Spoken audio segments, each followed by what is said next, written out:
How you doing, everybody? This is Grace and Glory, and I want to talk about jab. Now, I've finally got enough information pulled together here to give a full breakdown of why jab doesn't work. So we know exactly why it doesn't work.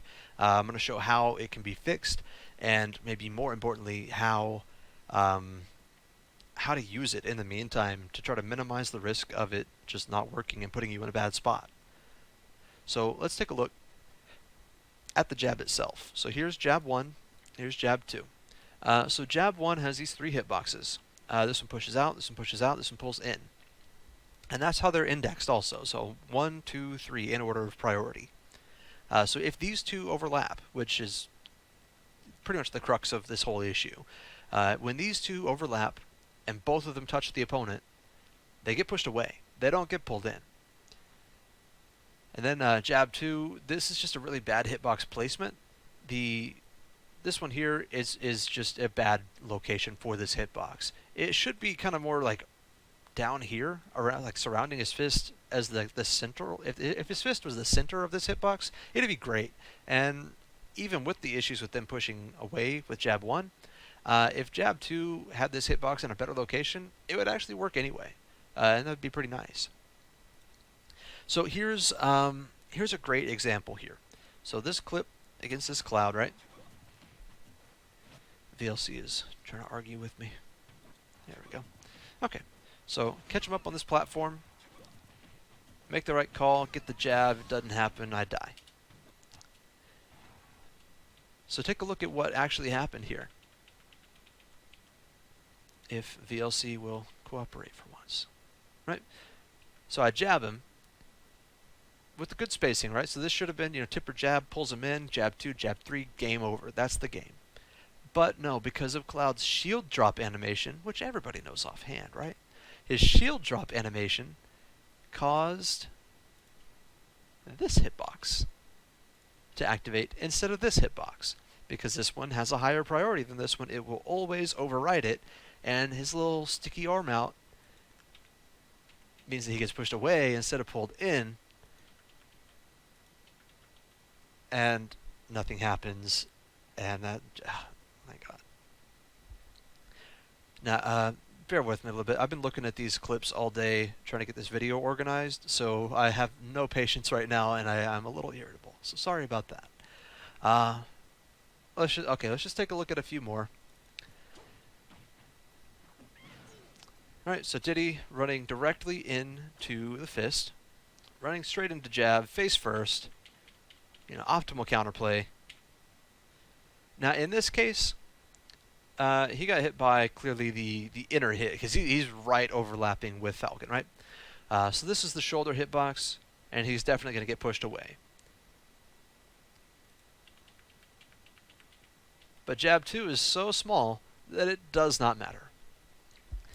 It doesn't reach. So even when jab, like, there's no issue with this hitbox. This one does what it needs to do.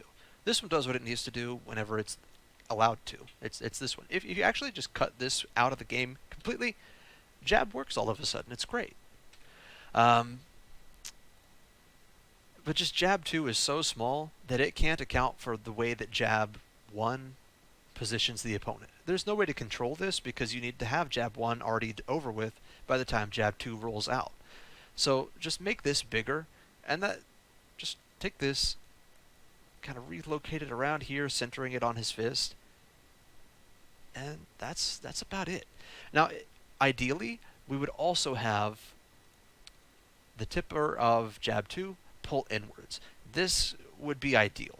Now, I doubt that's really going to happen, but here's why that would be ideal, right?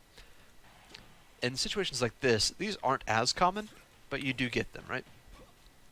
Jab 1 and jab 2 managed to connect, so already the stars are aligning in Falcon's favor, right? But since the very, very tip of jab 2 also pushes out, then sometimes people can just avoid jab 3.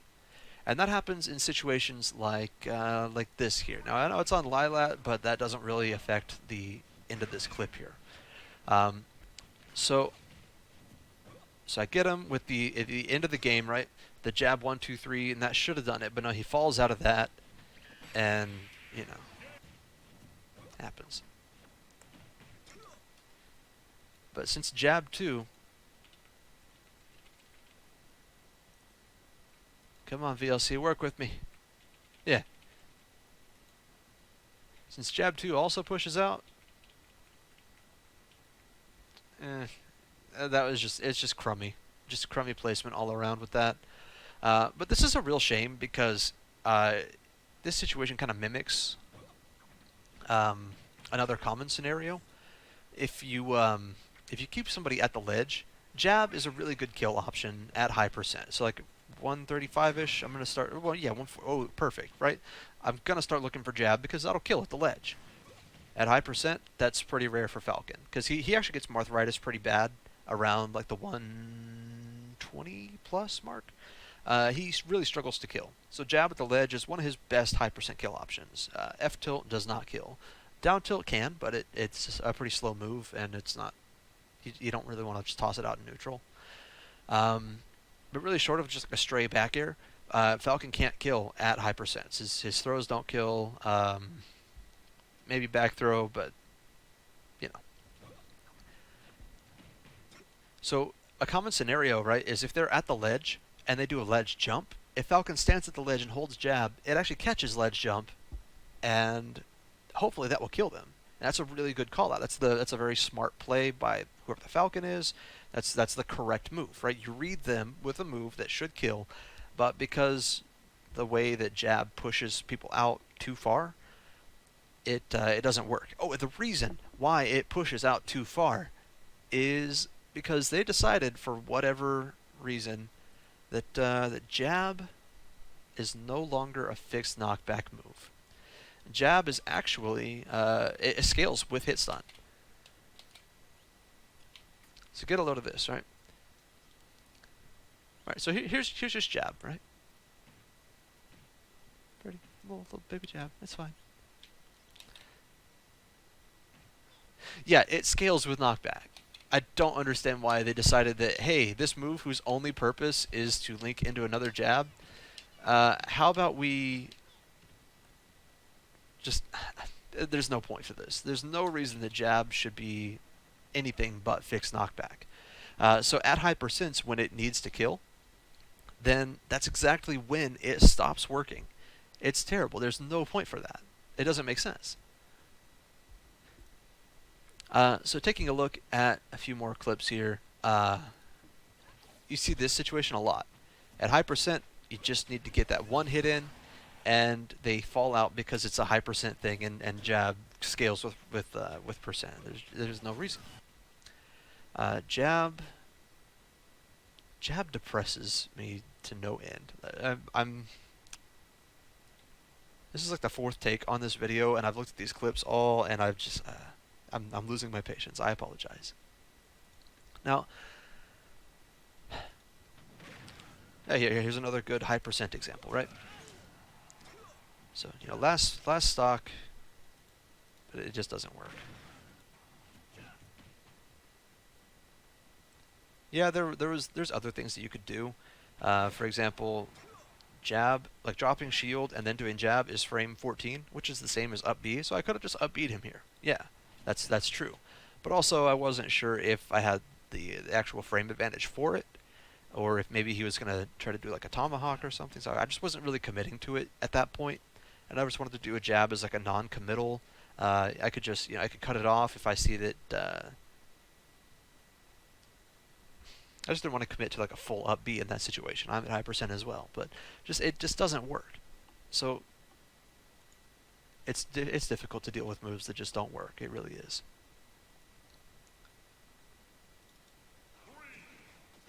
What do we got here? This one I forgot to trim, so I forgot what it was. Yep. Oh no, that's the same one as before. That's the untrimmed version. That's fine. Okay. Yeah, even in the Ditto, even at low percent, it's still going to happen because of the hitbox or the priority of them. Yeah. So see right here. In this case, the other guy here is running directly into my jab.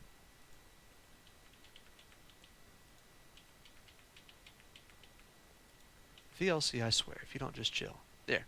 Right, so he's running into it, and his hurtbox is slightly pushed into my jab, which means that it activated the push away hitbox, and he just gets pushed away. And it's worth noting that this is at extremely low percent, and also he's holding in because he's dashing into me. So he's holding in on this non-fixed knockback move, and he just gets pushed away, and jab 2 is so small that it just can't connect. Like, look at that. There's no range to this second jab. So it's sort of a combination of both. Really, if jab 2 was just big, then it wouldn't matter if you fall out of jab 1 because jab 2 could pick up the slack, but it doesn't, and you just end up with this move that just doesn't function. What else? Another one here. This one is at high percent. You know, same as always. Just look at the positioning of it though. Again, he's trying to dash straight into me, so I hit him in the head, and it pushes him away. There's no reason for that to have been a push away. It should have clearly been a pull in. The fix for this is I want to see this get overwritten by this. If both of these connect, I want to see him pull in, not be pushed out. That would fix like 70% of jab's issues, and then just bumping the size of this hitbox up, or maybe just relocating it slightly to be kind of centered around his fist, instead of, give me one of these. Give me like that.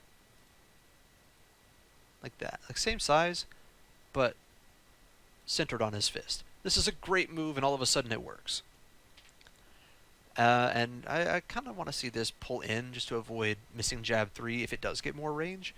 And at that point, you have a move that works completely as intended. This one's my favorite one. Yep, just die. So look at the spacing of that too. In this case, I caught him whiffing a grab, so his head is like right there in the shoulder. So he's definitely getting this hitbox, the shoulder one, and that pushes out, and that one should stay the same. That's fine.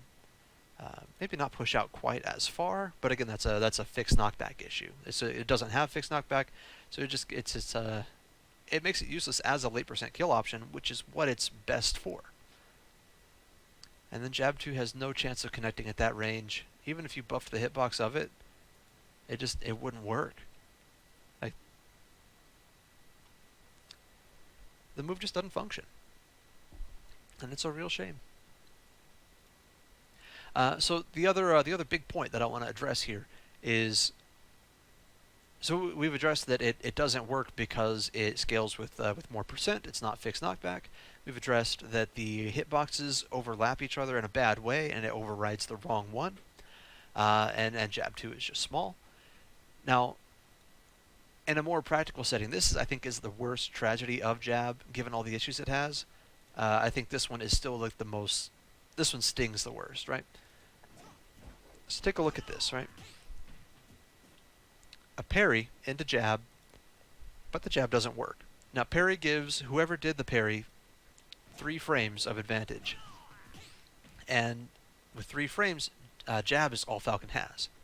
If you do like a F tilt or something, or a dash attack, those are frame 7, and by that time, in a lot of cases, if you parry like a small quick move, which is kind of what you want, like you want to parry like a quick little oppressive move, and then you get your opening on it, right?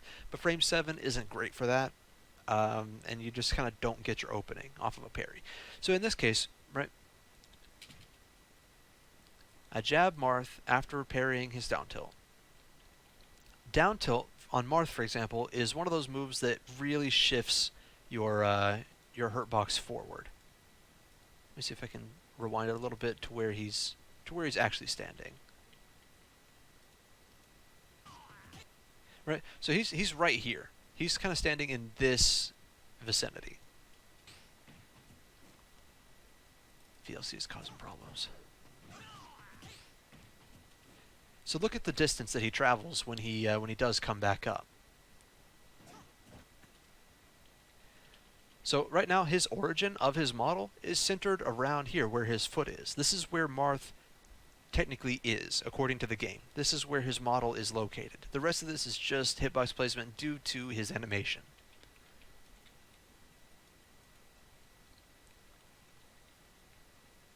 So when I jab him out of this animation, he is, point blank on Falcon. So that's the middle hitbox here. Look at that little spark.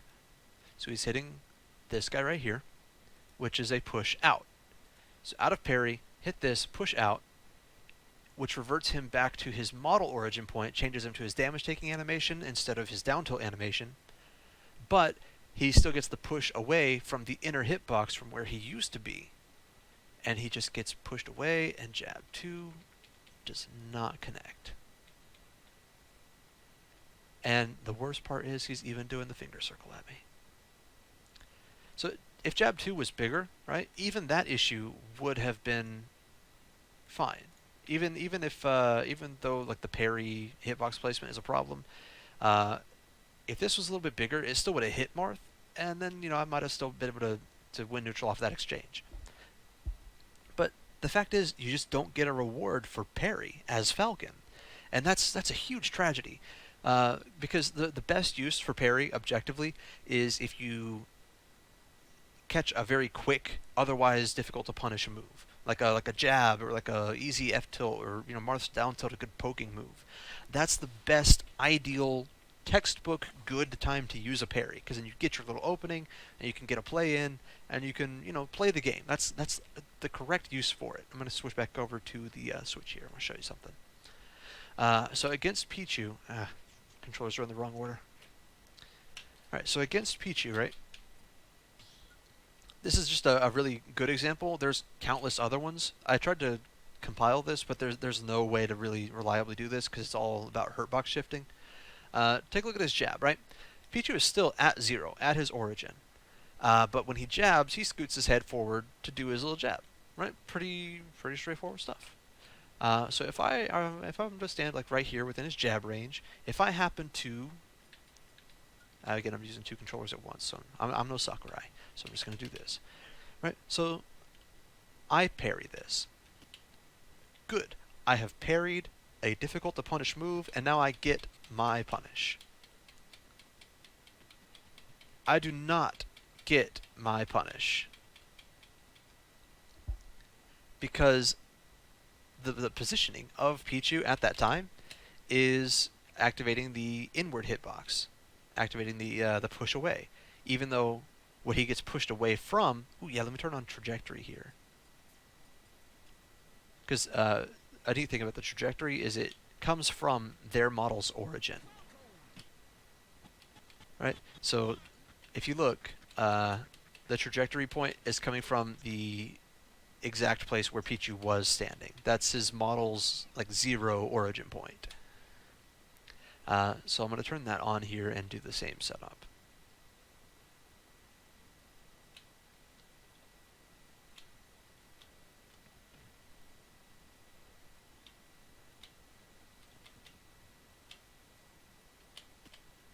Right. So Pichu is like right up on Falcon's own. Like we're overlapping a lot, right?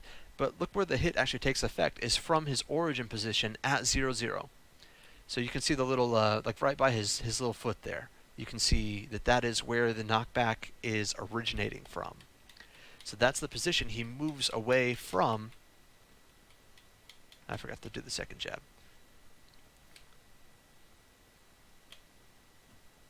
So he moves away from the origin position, even though that's not where he got hit from. Which means that he will never get hit by jab 2. He gets pushed away. You see what I'm getting at. I'm repeating myself at this point. But that is a huge problem. It means that Falcon doesn't get rewarded for parry, even though his he's got some of the worst out of shield data in the whole game. Parry should be great for him, but he doesn't get to do it. His only real option out of parry, being jab, doesn't work, specifically because of the mechanics of jab and parry. It just doesn't line up. You can make correct plays as Falcon and get no reward due to the way that his moves just don't work. Jab is very depressing. Here's one of Pichu just falling out, right? And same situation. Like he actually on his jab, coincidentally enough. So on his dash attack right here, his model origin point is, I think it's like around here-ish. Yeah. So he takes knockback coming from that position. And then a little bit later, he whiffs a jab. I get my jab in, and it's the same thing. Actually, no. I think on this one it actually did pull him in, but just jab 2 is so small that it didn't matter. Yeah, I was at max range here. You can see Pichu kind of scooting inwards a little bit. Yeah, he scooted in, but jab 2 is so small that it just doesn't affect it. And then I, eat it down tilt, and that should have been pretty much my stock because it's Pichu, but jab doesn't work. Jab just doesn't work. So let me recap before I get too depressed looking at these clips. Here's the takeaway from this video. If a move extends the opponent's hurt box, you cannot punish that with jab, even if it's your only option. Just take the loss and just reset neutral. If it's an extended hurt box, you're very likely to get a whiffed jab, especially past 100%. At high percents, if you do need to do something with jab, just get as close as you possibly can. Just run in and try to just hope that they don't get pushed far enough away for it to not work. So you can't afford to space it whatsoever. You can try to get the if you do try to get the tipper of jab 1, then you end up with situations like this. That's exactly what I wanted to do here. Because right, he look at the context of it right before. He shielded, so I'm like, okay, yeah, I'll space this to where he can't get a grab. He's got, it's Cloud. He's got no grab range, so he's shielding. So I'm gonna work around work around his grab. So I spaced that jab, but because of this this animation, this is not accountable for. Like, it's not something that you could just be like, oh, know the matchup. Like, really, like a random hand placement in a shield drop animation, that's not something that you can even expect a top player to just know and work around. That's unreasonable. So I worked around his grab out of shield spacing because I thought, because grab back throw at the ledge is a pretty common thing, right? This is a smart play overall, and it just doesn't work because the move doesn't operate in a way that allows smart play to be rewarded. So you can't space jab basically at high percent, and parry into jab is really just a lost cause. Parry into retreat. Parry into, well, you can't retreat because you can't turn around, but if you do get a parry, the best you can do is just reset neutral. Just keep holding shield, I guess, and just be glad that you didn't take any shield damage. It's just a mess. You don't actually get a reward from it unless it's a move that's laggy enough to punish with a frame 7 option or more, because your option out of parry will not function. So I've kind of rambled on a little bit. There's just a lot to cover, but that's the gist of it. The fix that Falcon needs for his jab to work is have this hitbox not override this hitbox, and also make jab 2 not complete garbage. Just relocate this one single hitbox, put it around here, and all of a sudden Falcon works again, and he can do things correctly. And ideally, make this one make this tipper pull inwards. I think that would be a little bit better, just to, because if you do increase the range of it, then you're going to have situations where a bigger jab 2 now will not connect into jab 3. So I think if you do change that, then it's going to be important to have it come inwards, kind of just like jab 1. If you take the exact same hitbox properties of jab 1 to where this one overlaps, I think it should be index order 1, 2, 3. Right, pretty straightforward, but have this one pull in. Now that is really what he needs. That's how you fix jab. That's it. And this video dragged on a little bit, and I'm sorry, and I know I got a little irritated, and I apologize. This is like the fourth take of this, so I'm kind of frustrated looking at the clips by now. So um, just good luck, and I hope your opponents don't fall out of your jab. Just do the best you can in the meantime, and fix Falcon. Just fix Falcon.